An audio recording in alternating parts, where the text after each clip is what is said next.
প্রিয় ছাত্রছাত্রীরা, আজকে তোমাদের একটা খুব ইন্টারেস্টিং টপিক নিয়ে আলোচনা করছি। সেটা হচ্ছে ডেড সি বা মৃতের সাগর। তোমরা অনেকেই জানো আর কি যে ডেড সি বা মৃতের সাগর কি। প্রথমেই তোমাদের জানাই যে এই মৃতের সাগর বা ডেড সি নামটা কেন হয়েছে। তো মৃতের সাগর বলা হয় কারণ হচ্ছে যে এই সমুদ্রে কোনো রকম উদ্ভিদ বা প্রাণীর অস্তিত্ব নেই, অর্থাৎ এখানে কোনো উদ্ভিদ বা প্রাণী বেঁচেও থাকতে পারে না। তার জন্যই এর নামকরণ হয়েছে মৃতের সাগর বা ডেড সি। তো এই মৃতের সাগর বা ডেড সি, প্রথমে বলি যে এই সি অর্থাৎ সমুদ্র বলা ঠিক হবে না একে। কারণ হচ্ছে আমরা জানি যে এই যে মৃতের সাগর বা ডেড সি যেটা, সেটা পুরোটাই তোমরা ছবি দেখলে বুঝতে পারবে যে এই জলাশয়ের পার্শ্ববর্তী যে অঞ্চলটা পুরোটাই কিন্তু স্থলভাগ দ্বারা বেষ্টিত। তাই সুতরাং এটাকে সাগর বা সমুদ্র বলা ঠিক হবে না, এটাকে লেক বলাই ভালো, হ্রদ বলাই ভালো। তাই আমরা বলছি যে এই মৃতের সাগর বা ডেড সি যে নামকরণ দেওয়া হয়েছে, এর যৌক্তিকতা যেমন হয়ে রয়েছে যে এর উদ্ভিদ বা প্রাণী কোনো কিছু বেঁচে থাকতে পারে না তার জন্য, আর অপরদিকে এটাকে সমুদ্র না বলাই ভালো হবে, এটাকে লেক বলাই ভালো হবে। তো যাকে এটা হলো তোমার একটা সাইড। তো এই ডেড সি বা মৃতের সাগরের একটা মজার কথা বলি, সেটা হচ্ছে যে যদি তুমি সাঁতার নাও পারো বা তুমি ধরো এই সমুদ্রে পড়ে গেলে কোনো কারণে, তো এখানে কিন্তু তুমি কোনোভাবেই ডুবে যাবে না। ভেরি ইন্টারেস্টিং ব্যাপার যে সাঁতার না জানলেও তুমি কিন্তু এই সমুদ্রের মধ্যে পড়ে থাকলে ভেসে বেড়াবে। তো এই যে সমুদ্র বা এই লেকের মধ্যে পড়ে গেলেও ডুবে যাব না, কারণ হচ্ছে সেটা হচ্ছে ঘনত্বের পার্থক্য। তোমাদের ঘনত্বের পার্থক্যের জন্যই এটা মূল কারণ আর কি, যে এখানে কেউ পড়ে গেলে ডুবে যাবে না। তো অনেক ইন্টারেস্টিং বিষয়গুলো আছে এই সমুদ্রের বা এই লেকের। তো আমরা আস্তে আস্তে বলছি, শুনবে ভালো করে, বেশ ভালো লাগবে। তো এই মৃতের সাগর বা ডেড সি কোথায় অবস্থিত? এটা অবস্থিত হচ্ছে তোমার সৌদি আরবের যে ইসরায়েল এবং জর্ডন, এই দুটো দেশের যে সীমারেখা অঞ্চল বা সীমান্তবর্তী যে অঞ্চল আর কি, এই মাঝখানেই এই ডেড সি অবস্থান করেছে। ম্যাপটা দেখলে বুঝতে পারবে, যে ওয়ার্ল্ডের ম্যাপ আমি একটা দিয়েছি, তোমরা দেখো এখানে দেখলে বুঝতে পারবে। তো এই মৃতের সাগর বা ডেড সি অবস্থিত এই অঞ্চলে। চারিদিকেই তোমরা দেখতে পাচ্ছ যে সৌদি আরব অর্থাৎ পুরোটাই সাহারা মরুভূমির অন্তর্গত অঞ্চল, এবং জর্ডন এবং ইসরায়েল এটাও শুষ্ক প্রায় অঞ্চল আর কি, যেখানে বৃষ্টিপাতের পরিমাণটাও কিন্তু তুলনামূলক অনেকটাই কম হয় আর কি।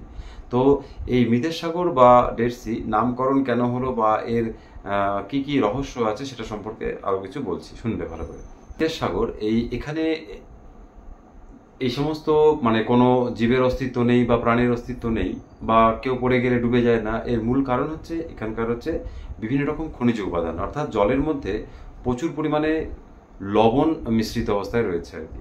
যার ফলে কি হয়, জলের ঘনত্ব অনেকটাই কিন্তু বেশি। সাধারণত আমরা দেখি যে সমুদ্রের লবণতা প্রতি 1000 গ্রাম জলে প্রায় 34 গ্রাম লবণ থাকে, সেখানে এখানে রয়েছে প্রায় 230 থেকে 240 গ্রাম লবণ। তো বুঝতেই পারছো যে অধিক ঘনত্বযুক্ত জল হওয়ার জন্যই কিন্তু এখানে কোনো অবজেক্ট যদি পড়ে যায় তাহলে সে ডুবে যাবে না, সে ভেসে বেড়াবে। তোমাদের বোঝার জন্য একটি উদাহরণ দিয়ে দেখাচ্ছি। এটা সাধারণ জলের মধ্যে একটা ডিম দিলাম, তো দেখছো তোমরা ডুবে গেল ডিম। একইভাবে একটি গ্লাসের মধ্যে কিছু পরিমাণ লবণ মিলিয়ে দিলাম। এবার এই পাত্রে যখন ডিমটা দিচ্ছি, দেখো তোমরা ভেসে আসছে, অর্থাৎ অধিক ঘনত্বের কারণেই কিন্তু এটা ভেসে আছে। অর্থাৎ ঘনত্বের কারণেই কিন্তু এখানে যে কোনো অবজেক্ট যদি পড়ে যায় সমুদ্রের মধ্যে, তাহলে কিন্তু সে ডুবে যায় না, সে ভেসে থাকছে। মূল বিষয়টা হচ্ছে এটা। তো এখানে এই লবণতা এই সমুদ্রে বেশি হলো কিভাবে, কি কারণের জন্য? তো প্রথমত হচ্ছে যে এই জায়গাটা হচ্ছে ভূপ্রকৃতিগতভাবে যদি আমরা দেখি, তাহলে দেখি যে এই জায়গাটা পার্শ্ববর্তী যে মরুভূমি অঞ্চলটা রয়েছে, সেই মরুভূমি অঞ্চল থেকে অনেকটাই নিচুতে অবস্থিত। সেটা ভূ আলোড়নের ফলে হয়েছে। তো মৃতের সাগর যে সমুদ্রটা সৃষ্টি হয়েছে, সেই জায়গাটা কিন্তু অনেকটাই নিচু, অর্থাৎ সি লেভেল থেকে আমরা দেখি প্রায় 430 মিটার নিচুতে অবস্থিত। ফলে জলটা কি হয়, আবদ্ধ হয়ে গেছে। চারিদিকে মরুভূমি এবং মাঝখানে এই নিচু স্থানটা অবস্থান করেছে। তাহলে এটা হচ্ছে ভূমিরূপগত বৈশিষ্ট্য।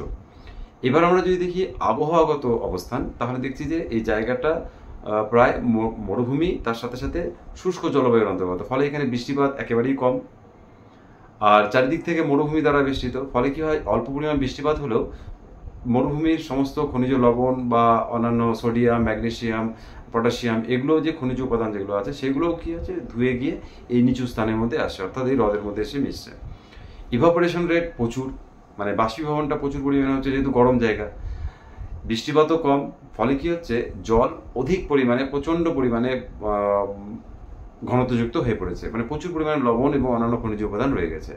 ফলে কি হচ্ছে, এই জলাশয়ের জল কম থাকছে, নিচু জায়গা, ফলে জল বেরিয়েও যেতে পারছে না অন্য জায়গায়, বা অন্য জায়গা থেকে যে জল আসবে সেটাও কিন্তু অনেকটাই কমে গেছে। কেন কমে গেছে বলছি, কারণ হচ্ছে আগে জর্ডন রিভার থেকে জল এসে এখানে পড়তো, এইবার জর্ডন রিভারের উচ্চ ব্যাংক এবং মধ্য যে অঞ্চল আর কি, সেখানে ইসরায়েল সরকার এবং জর্ডন সরকার তারা হচ্ছে নদীর ওপর প্রচুর পরিমাণে বাঁধ দিয়ে সেই জলগুলোকে বিভিন্ন শিল্প কারখানা, কৃষিক্ষেত্রে ব্যবহার করছে। তার ফলে কি হচ্ছে, জলের যে যোগান, যেটা অন্যান্য নদী থেকে, নদী মারফত আসতো আর কি এই সমুদ্রে, সেটাও প্রায় আসা বন্ধ হয়ে গেছে। তার ফলে কি হচ্ছে, জলের যে মিষ্টি জলের যোগান যেটা, সেটাও এই হ্রদে আসা বন্ধ হয়ে গেছে, ফলে জলের পরিমাণটা কমে গেছে। তো এই জলাশয় যেটা আছে মৃতের সাগরের মধ্যে, সেটার যে জলাশয়ের মধ্যে জলটা রয়ে গেছে, সেখান থেকে ইভাপোরেশন হচ্ছে, কিন্তু জল এসে খুব কম পরিমাণে মিশ্রিত হচ্ছে। তাহলে ইভাপোরেশন রেটটা অনেকটা বেশি, ফলে কি হচ্ছে, লবণের পরিমাণটা কিন্তু অনেকটাই বেড়ে গেছে, এবং যে সামান্য পরিমাণ বৃষ্টিপাত হচ্ছে সেটার মারফত অন্যান্য খনিজ উপাদানগুলো এসে মরুভূমির মারফত এখানে এসে মিশছে, কিন্তু জল এখান থেকে বেরোতে পারছে না। ফলে কি হচ্ছে, এই জলাশয়ের মধ্যে লবণের সাথে সাথে অন্যান্য খনিজ উপাদানগুলোর পরিমাণটা কিন্তু অনেকটাই বেড়ে গেছে, ফলে কি হচ্ছে, জলের ঘনত্ব অনেকটাই বেশি। বললাম অন্যান্য সমুদ্র থেকে যেরকম আমরা দেখছি যে এখানে 240 গ্রাম পার ঘন সেন্টিমিটার, মানে তোমার গ্রাম হচ্ছে প্রতি 1000 গ্রাম জলে রয়ে গেছে, ফলে কি হচ্ছে, এখানে লবণ এবং অন্যান্য খনিজ উপাদানের ঘনত্ব কিন্তু অনেকটাই বেশি। তাহলে এটা হচ্ছে এই জলাশয়ের মানে খনিজ উপাদানের বা লবণের ঘনত্বের মূল কারণ। তাহলে এই যে মৃতের সাগর বা ডেড সি যেটা, সেটা সমগ্র বিশ্বের পর্যটকদের কাছে খুব একটা আকর্ষণীয় স্থান। কেন? কারণ হচ্ছে যে এই ডেড সির মধ্যে যে খনিজ উপাদানগুলো রয়েছে, সেগুলো আমাদের বিভিন্ন রোগের নিরাময়ের ক্ষেত্রে খুবই উপযোগী।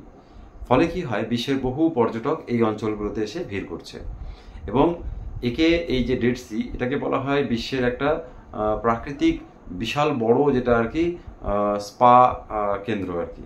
তো এই যে খনিজ উপাদানগুলো যেগুলো রয়েছে, সেগুলো আমাদের ক্ষেত্রে খুবই উপকারী।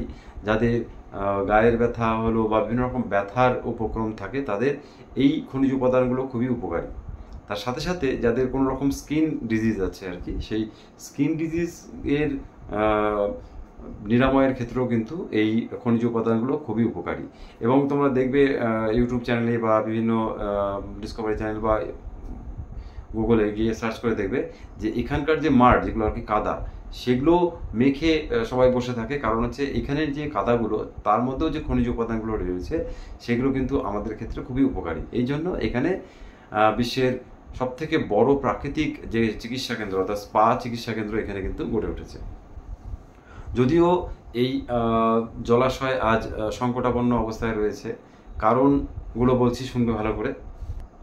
প্রথমত যে এই জলাশয়ের মধ্যে, অর্থাৎ ডেড সিতে জর্ডন রিভার দিয়েই আর কি প্রচুর পরিমাণে জল এই ডেড সিতে এসে মিশত। 1950 সালের আগে পর্যন্ত এখানে কি হতো, যে এভাপোরেশন যেটা হতো, তার সাথে সাথে নদীতে জলের যোগানটাও ইকুয়াল ছিল। তার ফলে কি হতো, যে জলাশয়ের মধ্যে জলটার যে পরিসীমা, মানে ডেড সির যে পরিসীমা, সেটাও বজায় ছিল, এবং তার সাথে সাথে একটা ব্যালেন্স ছিল। কিন্তু 1960-এর দশকের পর থেকে দেখা গেছে যে ইসরায়েল সরকার এবং জর্ডন সরকার, তারা এই নদীর জলকে, মানে জর্ডন রিভারের যে জল, সেই জলের ব্যবহার বিভিন্ন ক্ষেত্রে করছে, বিশেষত শিল্পক্ষেত্রে। যেহেতু খনিজ উপাদান রয়েছে এবং পার্শ্ববর্তী অঞ্চল থেকে নদীতে আসে, তার ফলে কি হয়, এখানে এইগুলোকে কেন্দ্র করে বিভিন্ন শিল্প কারখানাগুলো গড়ে উঠেছে। এবং জর্ডন রিভারের যে জল, সেটাকে কাজে লাগাচ্ছে জর্ডান সরকার, সেটা হচ্ছে যে তোমার কৃষিক্ষেত্রগুলোতে। ফলে কি হচ্ছে, জলের যে যোগান, যেটা হচ্ছে ডেড সিতে আসবে, সেই জলের পরিমাণটা কিন্তু অনেকটাই হ্রাস পেয়েছে। ঠিক আছে, তাহলে জলের পরিমাণ হ্রাস পেয়ে যাচ্ছে, ফলে কি হচ্ছে, ডেড সির যে পরিসীমা অর্থাৎ মূল পরিসীমা, সেটা কি হচ্ছে, জলের ঘাটতির জন্য সেটা আস্তে আস্তে কমে গেছে। এবং ইভাপোরেশন তো আগের মতোই চলছে। ফলে কি হচ্ছে, পরিসীমা যখন কমে যাচ্ছে, ফলে নিচের যে অ্যাকুইফার অর্থাৎ ভৌম জলের থেকে, সেই মারফতও কিন্তু খনিজ লবণ এখানে এসে মিশছে। তাহলে এই জায়গায় মানে এই ডেড সির যে ভবিষ্যৎ, সেটা কিন্তু এক সংকটাপন্ন অবস্থায় পৌঁছে যাচ্ছে ধীরে ধীরে। অনেকটা পরিসর এলাকা কিন্তু সংকুচিত হয়ে গেছে জলের দিক থেকে। তো এই একটা আশার আলো বলা যায় যে জর্ডান সরকার এবং ইসরায়েল সরকার, হ্যাঁ, তারা হচ্ছে যৌথভাবে পরিকল্পনা গ্রহণ করছে বর্তমানে, যে যাতে এই জর্ডন রিভার মারফত যে জলটা এসে ডেড সিতে আসে, তো সেই জলের যোগান যাতে সুনিশ্চিত করা যায়, এবং এর ভবিষ্যৎ, ডেড সির ভবিষ্যৎ এবং গুরুত্ব যে সমগ্র বিশ্বের মানুষের কাছে রয়েছে বা পর্যটকদের কাছে রয়েছে, সেটা যেন বজায় থাকে। তো আশা করি ভালো করে শুনবে, ভালো লাগবে টপিকটা। এবং কোনো টপিক যদি তোমাদেরও জানতে ইচ্ছা করে, অবশ্যই জানাবে, আমি চেষ্টা করব বোঝানোর জন্য। তো তোমরা অবশ্যই সাথে থাকবে এবং ভালো থেকো সবাই। এবং যদি নতুন টপিক সম্পর্কে জানতে চাও, অবশ্যই চ্যানেলে সাবস্ক্রাইব করে দেখবে তোমরা। ইন্টারেস্টিং বেশ কিছু জিওগ্রাফিক্যাল থটস সম্পর্কে তোমাদেরকে শোনাবো অবশ্যই। ঠিক আছে, সবাই ভালো থেকো।